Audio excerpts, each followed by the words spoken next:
কে? মান যাক্কাহা, যে ব্যক্তি তার নফসটাকে, তার এই যে কলব, এটাকে পরিশুদ্ধ করতে পেরেছে, সে ব্যক্তি সফল হয়ে গেল।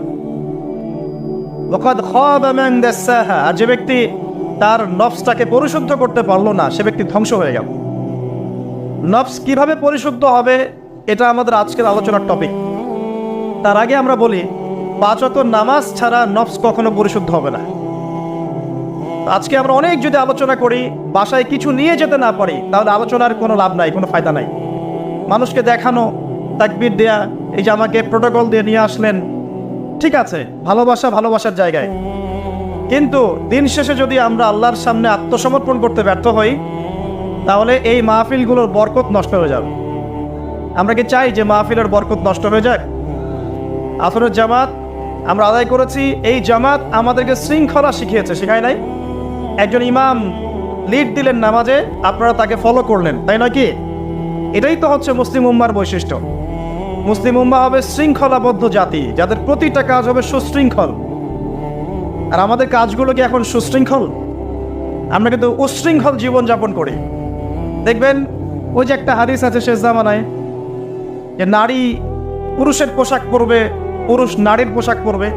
এই যে উশৃঙ্খলতা দেখেন না এখন শেষ জামানায়। আপনি দেখবেন এমন এক শ্রেণীর মেয়ে বের হয়েছে বাজারে, রাস্তাঘাটে, সমাজে, যারা কাপড় পরবে কিন্তু কাপড় পরেও নগ্ন থাকবে।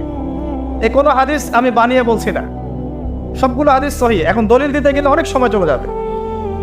তো উশৃঙ্খলতার যুগ, কাপড় পরে থাকাটা তাকওয়ার পোশাক, শালীনতা। আর এখনকার যুগটা চলছে কাপড় খোলার যুগ। কথা ঠিক না ঠিক বলেন? এখন মানুষ কাপড় খুলতে পারলে বেশি কমফোর্ট ফিল করে। আর আপনারা জানেন না, এই মহাবিশ্বে আমাদের পিতা এবং মাতা আদম এবং হাওয়া আলাইহিস সালাম, তাদেরকে সর্বপ্রথম কে নগ্ন করে দিয়েছিল জানেন? ফালাম্মা যাকাশ শাজারা, যখন আমাদের পিতা মাতা ওই গাছের কাছে চলে গেলেন। কোন গাছ? যেটা আল্লাহ পাক বলেছিলেন ফালা তাকরাবা হাদিহি শাজারা। ওই গাছের কাছে যখন তারা চলে গেলেন, তার ফল খেয়ে ফেললেন।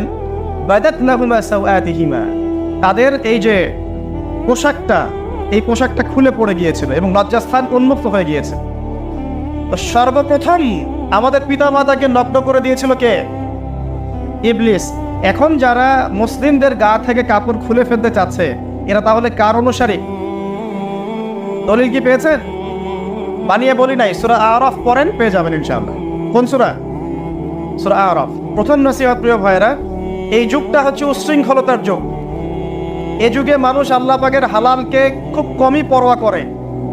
আল্লাহর হালালকে মানুষ হারাম